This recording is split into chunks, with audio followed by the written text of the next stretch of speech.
अब तमाम अंधभक्त जिस तरीके से कह रहे थे कि मोदी जी को ट्रंप शपथ में नहीं बुलाया गया, कोई बात नहीं, लेकिन बड़ा सम्मान मिला। विदेशी जयशंकर किस तरीके से वाशिंगटन डीसी में 6 दिन तक रुके, फिर भी मोदी जी के लिए कोई निमंत्रण नहीं ला सके।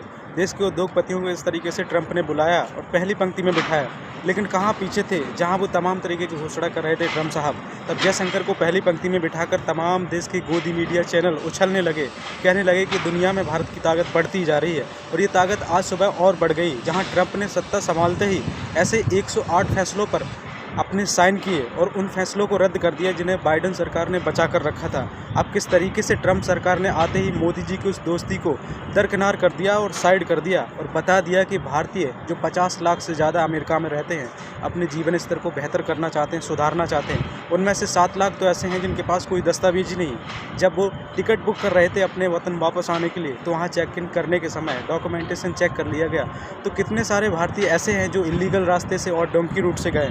वैसे तो भारत का बॉलीवुड कभी अपनी चुप्पी नहीं तोड़ता, लेकिन अब नई नई फिल्में बनाकर, डोंकी जैसी फिल्में बनाकर ये बता रहा है कि भारत के नागरिक लगातार पलायन कर रहे हैं दूसरे देशों में। खासकर अमेरिका ने ये सारा डाटा बचा कर रखा। यहाँ तो देश के गृह मंत्री और प्रधानमंत्री और रक्षा मंत्रियों को यही नहीं पता कितने शरणार्थी बांग्लादेश से भारत में आ गए हैं, यहाँ तक कि वो देश की राजधानी में पहुँच गए। तभी तो बताते हैं कि केजरीवाल लगातार उनके वोट बनवा रहे हैं, अपनी वोट बैंक को मजबूत कर रहे हैं। तब तो इन सारे मंत्रियों को जो खासकर राष्ट्र की सुरक्षा में तल्लीन हैं, उनको साइड कर देना चाहिए और किसी और को मौका देना चाहिए, ताकि वो बेहतर तरीके से देश की सुरक्षा कर सकें और रोहिंग्याओं को और बांग्लादेशियों को देश में आने से रोका जा सके। लेकिन ऐसी चूक अमेरिका में शायद नहीं हो सकी। आज ट्रंप ने किस तरीके से मोदी जी की दोस्ती को ठुकरा दिया और अंधभक्तों को मिर्ची लगी, जब डाटा उन्होंने बताया कि 18,000 से ज़्यादा भारतीयों को वापस इंडिया भेज दिया जाएगा अमेरिका से, जिनके पास कोई डॉक्यूमेंटेशन नहीं। अब हुई ना किस तरीके से विदेश नीति में पूरी तरीके से मोदी जी की थू।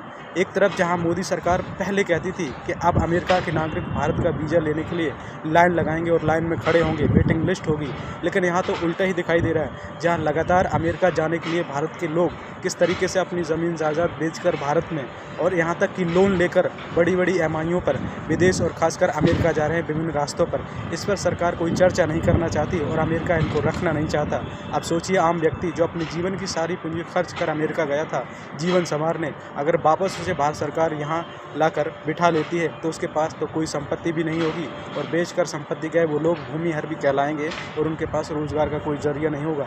इनकी विदेश नीति में पूरी तरीके से मोदी सरकार सपाट और चौपट हो चुकी है। इसके बावजूद भी अंधभक्तों का गुरूर नीचे नहीं उतरता कि ट्रंप और मोदी जी की अच्छी दोस्ती है। तब तो मोदी जी को ट्रंप से कह देना चाहिए कि इन भारतीयों को मत भेजिए, आप रख लीजिए, हमारी दोस्ती का वास्ता। लेकिन ऐसा नहीं होगा। गृह मंत्री के राज्य से सबसे ज़्यादा और पंजाब से